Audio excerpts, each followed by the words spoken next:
अरे का हो जीजा? हो रसमलाई कैसन तैयार होत बड़ो? जाए खका?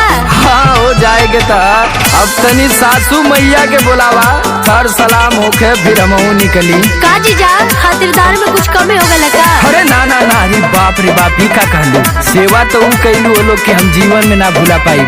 बड़ी कैलू हम प्यार लोग सेवा सत्कार गद गद भइल दिल अब रहे दा, देख माना हमर बात फेर होई मुलाकात, साली रुका जानी घरवा जाए दा।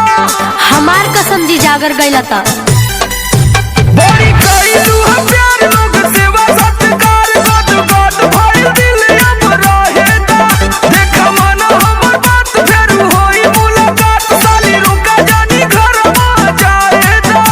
ए जीजा बोला ससुरारी में ना साली सरहुआई मिलकेगा, बड़े भाग से मिलेला जीजा जी, भाग से मिलेला जीजा भी होई लंबी छोटी बात, आहिर दे जैसन छे कमर, बड़ी भाग से मिलेला जीजा जी, भाग से मिलेला। अभी तो जीजा जी गाँव के हमारे सब सखी सहेली मिलल चाहते और अब जाए जाए फौहाल है। अरे साली जी फिर कबो आई त सबके लपेट ले, तू तो हमारे बारे में जानते हो। तोहरे ला जीजा खुला बा, खाला फिरी रसगुल्ला बा। बुझत है अब तोरो व्यवस्था करे के हुई, हो गईलू सया बोलिया छुरी लागता, अच्छा बियाह करावल तोहरो अब जरूरी लागता।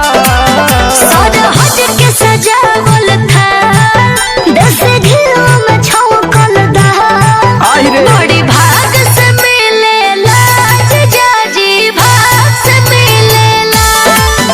अरे ससुरारी में ना जाना तोरा जैसन गा, बड़ी भाग से मिलेला जीजा जी, भाग से मिलेला।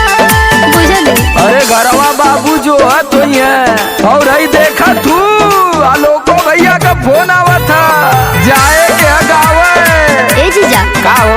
हम तो कहते कि यही जगह जाए, खेती बाड़ी यही जगह करा। अरे ससुरारिये में तीन जीजा, बस जा लेके जमीन जीजा।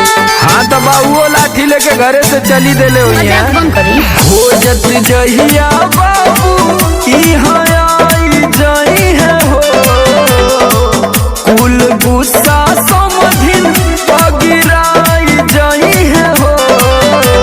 हाथ में लेकर रुमाल, हाँ? साली सड़हुइन पोछेगा, बड़ी भाग से मिलेला जीजा जी, भाग से मिलेला। जियो। होई लंबी छोटी बात, आहिर दे जैसन छे कमर, बड़ी भाग से मिलेला जीजा जी, बड़ी भाग से मिलेला। चला जब इतना सिफारिश करत हूँ लोग तो आज रुकी जाती। लव यू जीजा। लव यू टू साली जी। हेलो फ्रेंड, आप सभी का जैन सुडांस में आप सभी का स्वागत है। फ्रेंड आप सब कैसे, उम्मीद करता हूँ हम सब बहुत ही अच्छे होंगे, स्वस्थ होंगे, मस्त होंगे, अपने काम में व्यस्त होंगे। फ्रेंड तो फ्रेंड आप सब हमेशा खुश रहिए, मस्त रहिए, अपना फैमिली को भी देखिए और मेरा वीडियो भी देखिए फुल वीडियो। और कैसा लगता है कैसा नहीं बताइएगा कमेंट में, प्यारा प्यारा अच्छा लगे। मैंने बहुत ही प्यारा सॉन्ग वीडियो बनाया, आप सबको बहुत पसंद आएगा और फुल मज़ा लीजिए मेरा फुल वीडियो देख के। और कैसा लगता है कैसा नहीं ये भी कमेंट में बताइए, और भूलिएगा नहीं, कमेंट कीजिएगा ज़रूर से ज़रूर, और लाइक भी कीजिएगा, सब्सक्राइब भी कीजिए मेरे चैनल को और आगे बढ़ाइए, सपोर्ट कीजिए। आप सबसे विनती निवेदन है।